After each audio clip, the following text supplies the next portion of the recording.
ನಮಸ್ಕಾರ ಬಂಧುಗಳೇ, ಜ್ಞಾನದಾಯಿನಿ ಯೂಟ್ಯೂಬ್ ಚಾನಲ್ಗೆ ಸ್ವಾಗತ. ಮನೆಯ ಮೇಲೆ ಯಾವುದೇ ರೀತಿಯ ಮಾಟ ಮಂತ್ರ ದೋಷಗಳಾಗಿದೆ, ಮನೆ ಹತ್ರ ನಿಂಬೆಹಣ್ಣು ಯಂತ್ರಗಳು ಬಿದ್ದು ಮನೆ ಮೇಲೆ ಪ್ರಯೋಗ ಆಗಿದೆ ಅನ್ನೋದನ್ನ ಯಾವ ವಿಧಾನದಲ್ಲಿ ಸುಲಭವಾಗಿ ನೀವೇ ಕಂಡುಹಿಡಿಯಬಹುದು ಅನ್ನೋದನ್ನ ಇವತ್ತಿನ ವಿಡಿಯೋದಲ್ಲಿ ತಿಳ್ಕೊಳ್ಳೋಣ. ಸುಲಭವಾಗಿ ಎಲ್ಲರೂ ಸಹ ಕಂಡುಹಿಡಿಯಬಹುದು.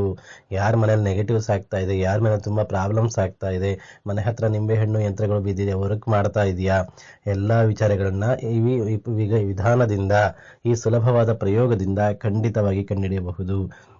ಅದರ ಸಂಪೂರ್ಣ ವಿಚಾರವನ್ನ ಇವತ್ತಿನ ವಿಡಿಯೋದಲ್ಲಿ ತಿಳ್ಕೊಳ್ಳೋಣ. ಇದೇ ಮೊದಲ ಬಾರಿಗೆ ಜ್ಞಾನದಾಯಿನಿ ಯೂಟ್ಯೂಬ್ ಚಾನಲ್ ನೋಡ್ತಾ ಇದ್ದೀರಾ ಅಂದ್ರೆ ದಯವಿಟ್ಟು ಸಬ್ಸ್ಕ್ರೈಬ್ ಆಗಿ ಮತ್ತೆ ಬೆಲ್ ಐಕನ್ ಅನ್ನು ಕ್ಲಿಕ್ ಮಾಡಿ. ಇದರಿಂದ ನಾನು ಹಾಕುವ ಎಲ್ಲಾ ವಿಡಿಯೋ ನೋಟಿಫಿಕೇಶನ್ಗಳು ಕೂಡ ನಿಮಗೆ ಬರುತ್ತೆ. ಆದಷ್ಟು ಎಲ್ಲರೂ ಸಬ್ಸ್ಕ್ರೈಬ್ ಆಗಿ, ಅದರಿಂದ ಇದ್ರ ಬಗ್ಗೆ ಇರೋ ಸಂಪೂರ್ಣ ವಿಚಾರಗಳು, ವಿವರಗಳು ಸಂಪೂರ್ಣವಾಗಿ ತಿಳಿಯುತ್ತೆ. ಈ ವಿಡಿಯೋವನ್ನ ಕೊನೆಯವರೆಗೂ ನೋಡಿ, ನಿಮಗೆ ಅರ್ಥ ಆಗುತ್ತೆ. ಎಲ್ಲರಿಗೂ ಸ್ವಾಗತ. ಬಂಧುಗಳೇ, ಮನೆಯ ಮೇಲೆ ದುಷ್ಟಶಕ್ತಿಗಳ ಕಣ್ಣು ಬಿದ್ದಾಗ, ಪ್ರಯೋಗಗಳಾದಾಗ, ಮಾಟ ಮಂತ್ರದೋಷಗಳಾದಾಗ, ಕೆಲವರಲ್ಲಿ ಇದ್ರ ನಂಬಿಕೆ ಇಲ್ಲ, ಆದರೂ ಸಹ ಕೆಲವರು ತಿಳಿದವರು ಮಾಡ್ತಾ ಹೋಗ್ತಿರ್ತಾರೆ. ಶತ್ರುಬಾಧೆಗಳನ್ನ ಅನುಭವಿಸಿ ಈ ರೀತಿ ಪ್ರಯೋಗಗಳು ಮನೆ ಮೇಲೆ ಮಾಡ್ತಾ ಹೋಗ್ತಿರ್ತಾರೆ. ಅದಕ್ಕೆ ತುಂಬಾ ಕಾರಣ ಇರಬಹುದು. ನಿಮ್ಮ ಮನೆ ಏಳಿಗೆ ಆಗ್ತಾ ಇರೋ ಕಾರಣ ಇರಬಹುದು, ಅಥವಾ ವೈಯಕ್ತಿಕ ದ್ವೇಷಗಳಿರಬಹುದು, ಅಥವಾ ತುಂಬಾ ಎತ್ತರಕ್ಕೆ ಬೆಳೀತಾ ಇದ್ದಾರೆ ಅನ್ನೋ ಹೊಟ್ಟೆವರಿಗೂ ಇರಬಹುದು. ಅವೆಲ್ಲ ಸಮಯಗಳಲ್ಲಿ ಮಾಟ ಮಂತ್ರದೋಷಗಳು ಹೆಚ್ಚಾಗಿ ನಡೀತಾ ಇರುತ್ತವೆ. ಆ ಮಾಟ ಮಂತ್ರ ದೋಷಗಳು ಹೆಚ್ಚಾದಾಗ ಮನೆ ಹತ್ರ ನಿಂಬೆಹಣ್ಣು ಬೀಳೋದು ಅಥವಾ ಯಂತ್ರಗಳು ಬೀಳೋದು ಅವೆಲ್ಲ ಆಗ್ತಾ ಇರುತ್ತೆ. ನಿಂಬೆಹಣ್ಣು ಅಥವಾ ಯಂತ್ರಗಳು ಅಥವಾ ಏನೇ ಮಾಟ ಮಂತ್ರದ ವಸ್ತುಗಳು ಮನೆ ಹತ್ರ ಬಿದ್ದರೆ ಏನು ಮಾಡಬೇಕು ಅನ್ನೋದನ್ನ ಹಿಂದಿನ ವಿಡಿಯೋದಲ್ಲಿ ಹಾಕಿದ್ದೆ. ದಯವಿಟ್ಟು ಆ ವಿಡಿಯೋವನ್ನ ನೋಡಿ, ನಿಮ್ಗೆ ಅರ್ಥ ಆಗುತ್ತೆ ಹೇಗೆ ಏನೇನು ಮಾಡಬೇಕು ಆ ಮಾಟ ಮಂತ್ರ ನಿಂಬೆಹಣ್ಣುಗಳು ಬಿದ್ದಿದ್ರೆ, ಯಂತ್ರಗಳು ಬಿದ್ದಿದ್ರೆ ಅಂತ.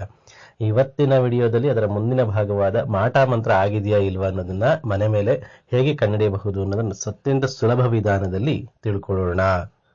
ಬಂಧುಗಳೇ, ಮನೆ ಮೇಲೆ ಮಾಟ ಮಂತ್ರ ದೋಷಗಳಾದಾಗ ಮನೆಯಲ್ಲಿ ತುಂಬಾ ನೆಗೆಟಿವ್ಸ್ ಆಗ್ತಾ ಇರ್ತದೆ. ಮನೆ ಅಭಿವೃದ್ಧಿ ಆಗ್ತಾ ಇರೋದಿಲ್ಲ, ಎಷ್ಟೇ ತಂದ್ರೂ ಏಳಿಗೆ ಆಗ್ತಾ ಇರೋದಿಲ್ಲ. ಕ್ಲಾಶಸ್, ಅಮಾವಾಸ್ಯೆ ಹಿಂದೆ ಮುಂದೆ ಅಥವಾ ಹಬ್ಬಗಳ ಹಿಂದೆ ಮುಂದೆ ಏನೋ ಶುಭ ಕಾರ್ಯಗಳು ಮಾಡುವಾಗ ತುಂಬಾ ಕ್ಲಾಶಸ್ ಆಗೋದು, ಮನೆಯಲ್ಲಿ ಪರದಾಟ ಆಗೋದು, ಏನೋ ಒಂಥರ ಮನೆಯಲ್ಲಿ ನೆಗೆಟಿವ್ಸ್, ಮನೇಲಿ ಇರಬೇಕು ಅನ್ಸೋದಿಲ್ಲ, ಅಸಮಾಧಾನದ ವಾತಾವರಣಗಳೆಲ್ಲ ತುಂಬಾ ಆಗ್ತಾ ಇರ್ತದೆ. ಆ ಸಮಯದಲ್ಲಿ ನೀವು ಏನು ಪ್ರಯೋಗ ಮಾಡಬಹುದು ಅಂದ್ರೆ, ಒಂದು 7 ಕೆಂಪು ಒಣಮೆಣಸಿನಕಾಯಿ ತೆಗೆದುಕೊಳ್ಳಿ.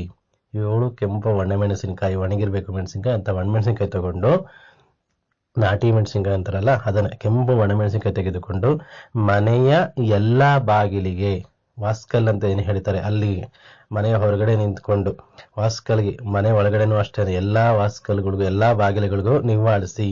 7 ಕೆಂಪು ಒಣಮೆಣಸಿನಕಾಯಿನ ತಮ್ಮ ಎಡಗೈಯಲ್ಲಿ ಹಿಡ್ಕೊಂಡು ಎಲ್ಲಾ ಬಾಗಿಲಿಗೂ ನಿವಾಳಿಸ್ಬಿಟ್ಟು, ಎಲ್ಲ ನಿವಾಳಿಸಿದ ನಂತರ ಮನೆಗೆ ಪೂರ್ತಿ ನಿವಾಳಿಸಿ ಒಂದು ಚಿಕ್ಕ ಬಾಣಲೆಯಲ್ಲಿ ಕೆಂಡವನ್ನ ಮಾಡ್ಕೊಳ್ಳಿ. ಕೆಂಡವನ್ನ ಮಾಡಿ ಆ ಕೆಂಡಕ್ಕೆ ಈ 7 ಕೆಂಪು ಒಣಮೆಣಸಿನಕಾಯನ್ನ ಹಾಕಿ ಅಂದ್ರೆ ಮನೆಯ ಮುಂದೆ ಹಾಕೋದು ಬೇಡ, ಮನೆಯ ಹಿಂದೆ ಅಥವಾ ಟೆರೆಸ್ ಮೇಲೆ ಇದು ಪ್ರಯೋಗವನ್ನ ಮಾಡಿ. ಎಲ್ಲಾ ಮೆಣಸಿನಕಾಯಿಗಳನ್ನ ನಿವಾಳಿಸಿ, ಎಲ್ಲಾ ಬಾಗಿಲು ನಿವಾಳಿಸ್ಬಿಟ್ಟು ಚಿಕ್ಕ ಬಾಣಲೆಯಲ್ಲಿ ಕೆಂಡವನ್ನ ಮಾಡಿ ಆ ಕೆಂಡಕ್ಕೆ ಈ ಮೆಣಸಿನಕಾಯಿನ ಹಾಕಬೇಕು. ಟೆರೆಸ್ ಮೇಲೆ ಹಾಕಿ, ಗೊತ್ತಾಗುತ್ತೆ.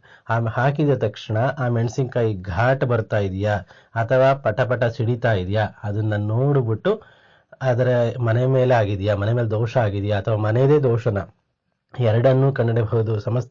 ಮನೇಲಿ ಏನೋ ದೋಷ ಆಗಿದೆ, ವಾಸ್ತು ದೋಷಗಳಾಗಿದೆ, ಅಥವಾ ಮನೇಲಿ ಏನೋ ಪ್ರಾಬ್ಲಮ್ಸ್ ಆಗಿದೆ, ಮನೇಲಿ ಇರೋರೇ ಮಾಡ್ತಿದ್ದಾರೆ ಅಂದ್ರೂ ಸಹ ಕಂಡುಹಿಡಿಯಬಹುದು.